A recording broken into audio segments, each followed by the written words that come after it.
Hubert, I know it wasn't the most beautiful work of art sometimes, but the way you guys were able to find buckets down the stretch and get the conversions you needed, I would think has to make you happy that you were able to get those and get out of here with a win. No, it does. When we needed to get a stop, we got a stop. When we needed to get a rebound, we got a rebound. When we needed to score, we got the ball into the right hands, and they were able to score. And I just, we always talk about how you're going to react and how you're going to respond when good and bad things happen. And that's the only thing that you have control over. And I was really proud of how our team reacted and responded. And, in the second half, we only had 2 turnovers. We made 17 of the last 18 free throws. It's the 8th straight game that we've out-rebounded an opponent.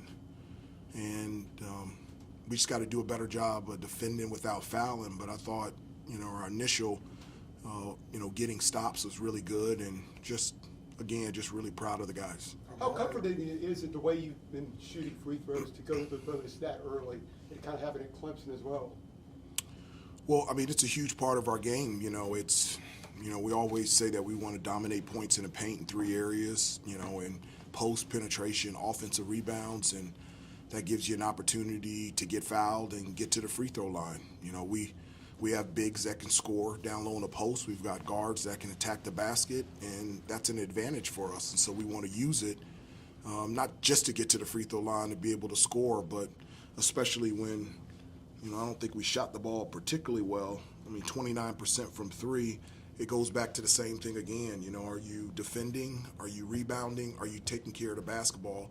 And in the second half, we checked all 3 of those boxes. Armondo didn't attempt a shot in the first half, had those 2 fouls. Picked up an early 3rd foul, but didn't foul again. Had a big block on the post late. Yeah. What did you see from him that he kind of engaged himself in everything without picking up that 4th foul? And I think he sort of looked like he may have kind of taken over the paint late. Yeah, that was just really huge. I was trying to decide what to do to leave him in. We were thinking about, at that point, we had not doubled post in the post, and we were thinking about doing that because we just needed Armondo in the game. And it just showed, one, he didn't get frustrated, with the first half that he had, and he stayed poised and disciplined on the defensive end to continue throughout the game and not get a 4th foul. And so I was just, that was huge for us to have him out there. But the free throws, the growth in his free throws, it's just huge. And then that jumper right there at the free throw line, and the finish and the foul, it's just, Armondo was really good today. Hubert, to AJ's point on that, we saw you tell him you got 3, and he gave you this. Yeah. Was that a convincing thumbs up, or were you concerned? That was a hoping thumbs up. Yeah. It was like, okay. But I wanted to let him know that, because the 3rd foul, he played good defense, but at the last second, he pulled down his hand. I was like, You can't do that. I was like, if he makes it, he makes it. But we need you in the game. And he was really good after that. And so I did trust him.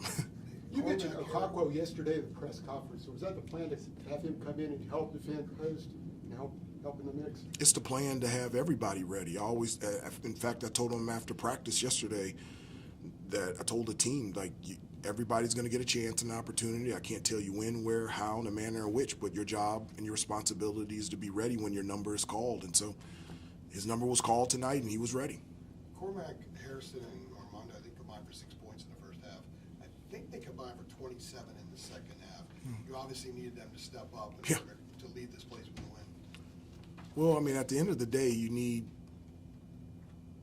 your dudes to step up. You just need your big-time players to make big-time plays. It's just as simple as that. So for us to win, whomever we play, we need Cormac and Armondo, and we need RJ, we need Harrison, we need those guys to play well. And in the second half, they stepped up and made plays on both ends of the floor that helped us win another road game. Going back on James real quickly, yesterday when you were talking about Quentin Post, you mentioned James as the biggest.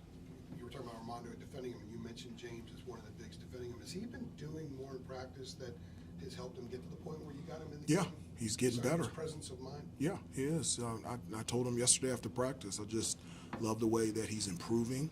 and working hard in practice. And you guys asked me a question, I think it was yesterday, about Jay Witt and him feeling more comfortable. And everybody's feeling more comfortable. I mean, we didn't get James until the latter part of the summer. So, like, his progression was later than the other transfers. And so just, in terms of terminology, new school, new system, his growth, and, he's just continued to get better, and it gave me the confidence to be able to call his number tonight. Coach Grant's ready, so 2 more here, and then Hi, Adam. Coach. Rich Thompson, Boston Herald. Just comment on Harrison's kind of quiet but very effective double-double. He's not quiet. I meant statistically wise. Okay. And also, was that corner 3 he hit, was that the final surge? Did that begin the final surge down the stretch? Well, it was huge, and I mean, he had 11 points, 13 rebounds. I like that quiet stat. He just does everything for us. He can play multiple positions. You saw he could post up. He can hit threes. He can handle the ball. He's an excellent passer, versatile, big, strong defender. Just does so many things for us. And I mean, 13 rebounds all the time. I keep saying it's not an Armondo Baycott rebounding game. It's a UNC rebounding game. And now it's a Armondo Harrison rebounding game. He's just been fantastic on the boards. Go ahead. So, like yourself, Earl Grant's in year 3 leading the program.